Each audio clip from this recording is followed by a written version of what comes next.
할렐루야, 8월 17일 화요일입니다. 오늘 나와 함께 하실 그리고 함께 하신 하나님의 은혜를 기대하고 또 감사할 수 있는 그런 하루가 되기를 바랍니다.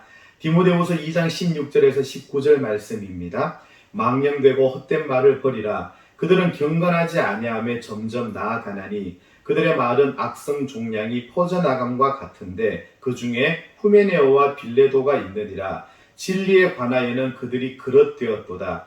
부활이 이미 지나갔다 하므로 어떤 사람들의 믿음을 무너뜨리느니라. 그러나 하나님의 견고한 터는 섰으니 인침이 있어 일렀으되 주께서 자기 백성을 아신다 하며 또 주의 이름을 부르는 자마다 불의에서 떠날지어다 하였느니라. 아멘.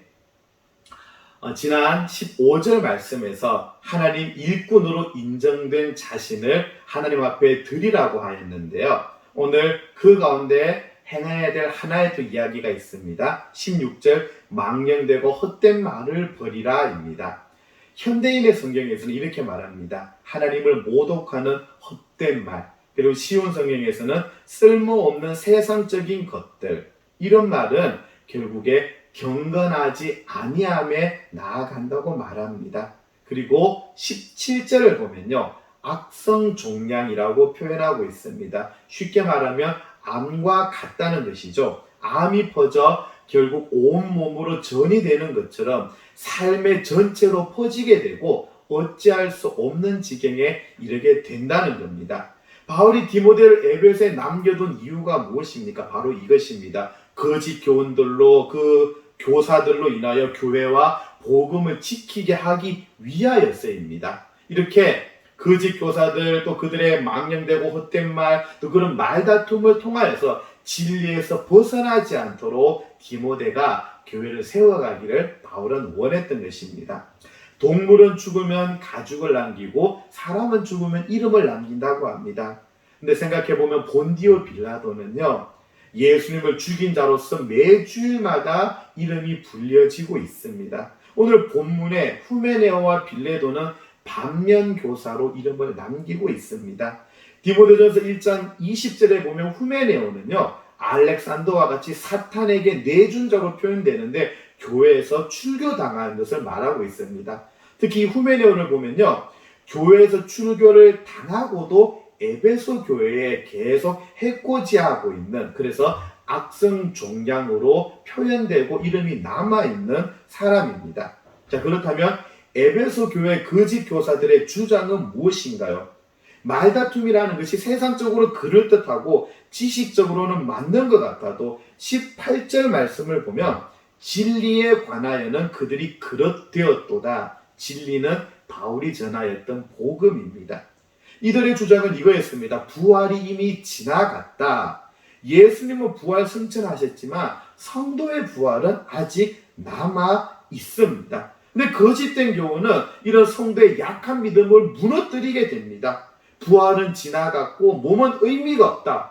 이들의 주장은 결국 육체의 금욕주의나 반대로 쾌락주의로 빠지게 되는 것입니다. 중요한 사실, 진실된 결론은 무엇입니까? 오늘 19절 말씀에 나와 있습니다. 하나님의 견고한 터는 섰으니 인침이 있어 일렀으되 주께서 자기 백성을 아신다. 또한 주의 이름을 부르는 자마다 불의에서 떠나라고 합니다. 아무리 이단들이 교회를 흔들려고 해도요, 하나님의 견고한 터는 굳건하게 서 있습니다. 하나님의 교회의 본질은 흔들리지 않습니다. 인침이 있어 일렀으되, 인침은 하나님의 소유로 확정된 교회를 말하고 있습니다. 오늘 19절에서 뭐라고 합니까? 하나님께서 아신다고 합니다. 하나님께서 인도하시고 보호하신다는 그 의미를 말하고요. 두 번째, 주님의 이름을 부르는 자는 불의에서 떠나라고 합니다. 마태복음 7장 21절을 보면 나더러 주여 주여 하는 자마다 천국에 들어갈 것이 아니요 다만 하늘에 계신 내 아버지의 뜻대로 행하는 자라야 들어가리라 라고 합니다. 오늘 성경에 나왔던 후메네오와 빌레도는 주의 이름을 부르는 척하는 자들이지만 교회를 무너뜨리려는 자들이었습니다. 불의에 빠진 자들이었습니다. 오늘 이 본문 말씀은 무엇입니까? 결국 세상 속에서 우리가 살아가야 될 자세를 말합니다. 망령되고 헛된 말을 버려야 됩니다. 하나님은 그 백성을 아십니다. 하나님은 그 백성을 인도하십니다. 우리는 오직 하나님을 의지해야 됩니다. 불의에서 떠나서 믿음으로 살아가고 하나님과 동행하는 모습을 가지는 여러분들이 되시기를 축복합니다. 하나님 감사합니다. 오늘 우리들은 주여 주여 부르는 말로만 부르는 자가 아니라 진실로 예수님과 함께 동행하며 하나님의 뜻을 이루어가고 하나님 말씀의 순종의 삶을 살아가는 하나님의 귀한 일꾼들, 백성들 되게 하여 주시옵소서. 예수님의 이름으로 기도드립니다. 아멘. 오늘 하루도 하나님의 은혜와 함께 기쁘고 즐거운 날 되시기를 축복합니다.